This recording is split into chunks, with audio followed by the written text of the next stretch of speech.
Thumbnail দেখে নিশ্চয়ই বুঝতে পেরেছো আজকের রেসিপি সেমাইয়ের পায়েস।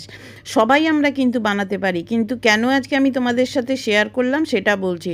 অনেকেই এই সময় শীতকালে নলেন গুড় পাওয়া যায় এবং এই খেজুরের গুড় দিয়ে পায়েস বানাতে গেলে পায়েসটা অনেক সময় ফেটে যায়। আজকে আমি তোমাদের সাথে বলে দেবো যে কিভাবে, কখন, কীরকমভাবে গুড়টা ইউজ করলে পায়েসটা একদম ফাটবে না, নতুন রাঁধুনিদের জন্য খুবই উপকারে আসবে। তাহলে চলো শুরু করি আজকের রেসিপিটি। প্রথমে একটা প্যান নিয়ে এখানে 2 চামচ মতো ঘি দিয়ে দিচ্ছি। ঘিটা একটুখানি গরম হবে। গরম হয়ে যাওয়ার পর এখানে 10-12টা মতো কাজু দিয়ে দিলাম। কাজুটা একটুখানি নাড়াচাড়া করে নেব। যখন কাজুটা একটু লাল লাল হতে শুরু করবে তখন এখানে 20-25টা কিশমিশ দিয়ে দিলাম। এবার কাজু আর কিশমিশটাকে খুব ভালো করে ভেজে নেব। দেখো কিশমিশটা বেশ ফুলে ফুলে গেছে। এবার এইগুলোকে একটা বাটিতে তুলে নিচ্ছি। তোমরা কাজু, কিশমিশ, পেস্তা তোমাদের পছন্দ মতো দিতে পারো। যেটুকু ঘি আছে তার মধ্যে এখানে আমি 1/4 কাপ মতো ভাজা যে সেমাই পাওয়া যায় আজকে আমি সেটা ইউজ করেছি। এটাকেও একটুখানি ঘিতে 1 মিনিট মতো ভেজে নেব। দেখো ভাজা হয়ে গেছে।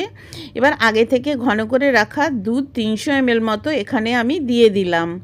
দিয়ে এবার এটাকে ফোটাতে হবে। এইরকমভাবে যদি তোমরা পায়েস করো তাহলে কিন্তু ঝটপট কিন্তু পায়েসটা হয়ে যাবে।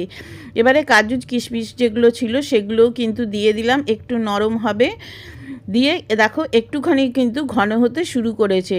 এবারে প্রথমে এখানে দিয়ে দিচ্ছি আমি 2 থেকে 3 চামচ মতো চিনি। গুড়টা ব্যবহার করার আগে যদি একটু চিনি দিয়ে নাও তাহলে কিন্তু খেজুরের গুড় ব্যবহার করার সময় একটু কিন্তু দুধটা ফেটে যাবে না। টিপসটা একটু প্রয়োগ করে দেখো, যদি উপকারে আসে কমেন্ট করে জানিও। দিয়ে এবারে এটাকে ভালো করে আরও 3 থেকে 4 মিনিট মতো ফুটিয়ে নেব। যেহেতু গুড়টা দিলাম এবং চিনিটা দিলাম, জল ছেড়েছে, সেই জন্যে এটা এরকম হয়ে গেছে। এবারে এখানে যেটা আমি দিচ্ছি, আমি কিছুটা দুধ ঘন করে ক্ষীর করে রেখেছি। এই ক্ষীরটা এর ভেতর সবার লাস্টে দিয়ে ভালো করে মিশিয়ে নিয়ে নামিয়ে নেবে। এতে কিন্তু পায়েসের টেস্ট অনেক দ্বিগুণ বেড়ে যাবে। এই রকমই নামাচ্ছি, কেননা এটা ঠান্ডা হলে আরেকটু জমে যাবে।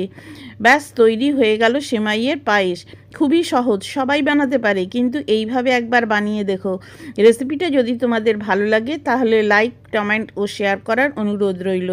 আর খুব বেশি ভালো লাগলে সাবস্ক্রাইব করে বন্ধু হয়ে যাও। অবশ্যই পাশে থাকা বেল আইকনটা বাজিয়ে দিও, যাতে যখনই নতুন কোনো রেসিপি আপলোড করব সবার প্রথমে তুমি তা দেখতে পাও। ফেসবুক থেকে দেখলে আমার ফেসবুক পেজ দুটোকে ফলো করার অনুরোধ রইল। পুরো রেসিপিটা শেষ পর্যন্ত দেখার জন্য তোমাদের সবাইকে অসংখ্য ধন্যবাদ। Thank you.